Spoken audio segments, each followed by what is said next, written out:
All right, so get this. We're diving into the green and black wires, right? And it all starts with something that seems like a simple phone call. Okay, I'm intrigued. Phone calls, especially old school ones, always have that air of mystery. Right. So picture this. We're talking about a young person. Let's just call them Alex. Okay. Sure. Alex and their uncles just hanging out, normal stuff, right?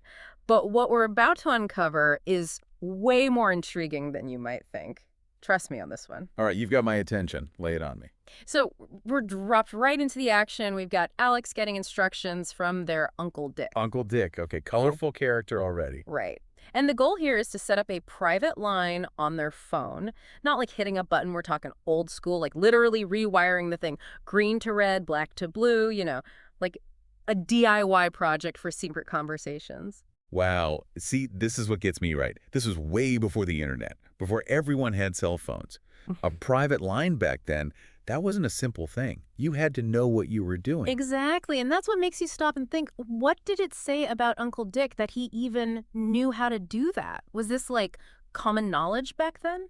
Or was he involved in something? Yeah, something that required that kind of discretion, let's say. Exactly. It makes you wonder. It really does. It's hard to say for sure, obviously, but I don't know. It just suggests a certain level of, well, let's just say know-how that wasn't exactly your average run-of-the-mill kind of thing. Right. And it gets even more intriguing because Alex is told to practice switching between the regular line and this new private one. And not just switching quickly. Like this wasn't just a casual thing, like, oh, by the way, rewire the phone. This was serious. Absolutely. That practice element, that just screams caution to me. Like, they needed to be able to switch seamlessly between conversations. And why? Who are they trying to avoid? It's like something out of a movie.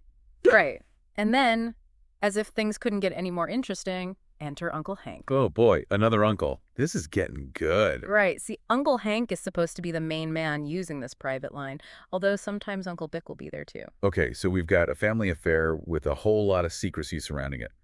This private line, it wasn't just for one person. It was a shared, let's say, resource. It really makes you wonder what they were up to. And just when you think you're starting to get a grasp on this whole thing, things take, well, a very unexpected turn. You ready for this? Hit me with it. So Alex has a conversation on this secure connection, maybe with Uncle Dick, maybe with Uncle Hank. We don't know for sure, but get this. They're talking about an elephant.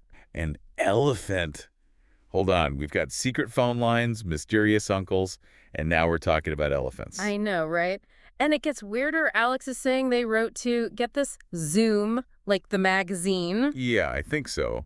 Although, Zoom, it does make you wonder if maybe it had another meaning in this context. Good point. We need to look into that. We do. But anyway, so Alex wrote to Zoom about getting an elephant for the zoo, and then hold on to your hats. An Indian prince wrote back offering to send one. An Indian prince. It's like something out of a storybook. But seriously, what's the deal with the elephant? Right. This, to me, is the most peculiar part of this whole thing. You've got this clandestine setup, this air of secrecy, and then they're just casually chatting about an elephant. It just seems so out of place. Exactly. It makes you wonder, was this just some bizarre coincidence? Or could this whole elephant conversation be a coded message? It's certainly possible, right? I mean, given the lengths they went to for secrecy, it wouldn't be unreasonable to assume they might use coded language. Yeah. It makes you wonder, what kind of information might they be trying to conceal? And does the fact that it's an Indian prince specifically offer any clues? So many questions. It's like we've stumbled onto a real-life mystery. Right. Secret phone lines, coded conversations about elephants, mysterious uncles. What do you think was really going on, if you had to guess, knowing what we know now? It's hard to say for sure, but one thing's certain, there's more to this story than meets the eye. A lot more. No doubt. And it really makes you think. All those seemingly ordinary conversations we overhear, or even the ones we're a part of, they might hold hidden depths. You just never really know, do you? Exactly. It really makes you stop and think. And that, my friend, is something to ponder.